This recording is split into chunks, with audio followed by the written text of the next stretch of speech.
நம்ம இந்த நீமா கேண்டி பீட்டாவை தான் நம்ம ப்ரீடிங் வந்து செலக்ட் பண்ணியிருக்கோம். இந்த நீமா கேண்டி பீட்டாவை பாருங்கள், நல்ல கலரேஷனோட நல்ல ஆக்டிவ்னஸாக இருக்குது. இது எப்படி நம்ம கொண்டு வந்தோன்னு பார்த்தீங்கன்னா, ப்ரீடிங் பண்ண நம்ம கண்டிஷன் பண்ணோம். நம்ம கண்டிஷன் பண்ணனால தான் இந்த அளவுக்கு வந்து ஆக்டிவாகவும் இருக்குது, கலரேஷனும் இருக்குது. அதேமாதிரி ப்ரீடிங்க்கு வந்து கரெக்டாக சக்ஸஸ் நம்மளுக்கு கொடுக்கும்.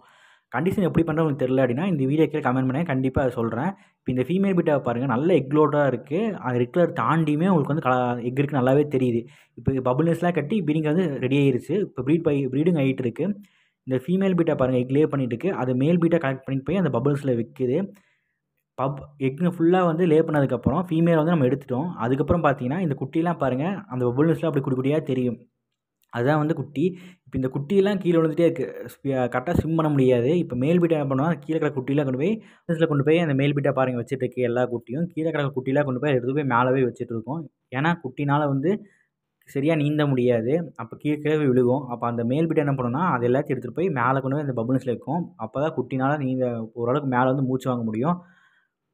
2 நாளுக்கு அப்புறம் வந்து குட்டியே சரி நல்லா நீந்த ஆரம்பிச்சிடும். அதுக்கப்புறம் தான் நம்ம ஃபுட்டு கொடுக்க ஆரம்பிக்கிறோம். நான் என்ன இதுக்கு கொடுத்து காப்பாற்ற போகிறேன்னு பார்த்தீங்கன்னா, ஆர்டிமியா தான். ஆர்டிமியா எப்படி ஆச் பண்ணணும்னு சொல்லி தனியாக ஒரு வீடியோ போட்டிருக்கேன். அந்த வீடியோவோட லிங்க் வந்து டிஸ்கிரிப்ஷன் பாக்ஸில் இருக்குது, போய் பாருங்கள். இந்த மாதிரி மீனவர்களை பற்றி நம்ம நிறைய வீடியோ போட்டிருக்கோம். அந்த வீடியோவில் பார்க்கணும்னு நினச்சிங்கன்னா சேனல் சப்ஸ்கிரைப் வச்சுக்கோங்க. இந்த வீடியோ உங்களுக்கு யூஸ்ஃபுல்லாக இருந்துச்சுன்னா இந்த வீடியோக்கு லைக் போட்டுருங்க. தேங்க்யூ.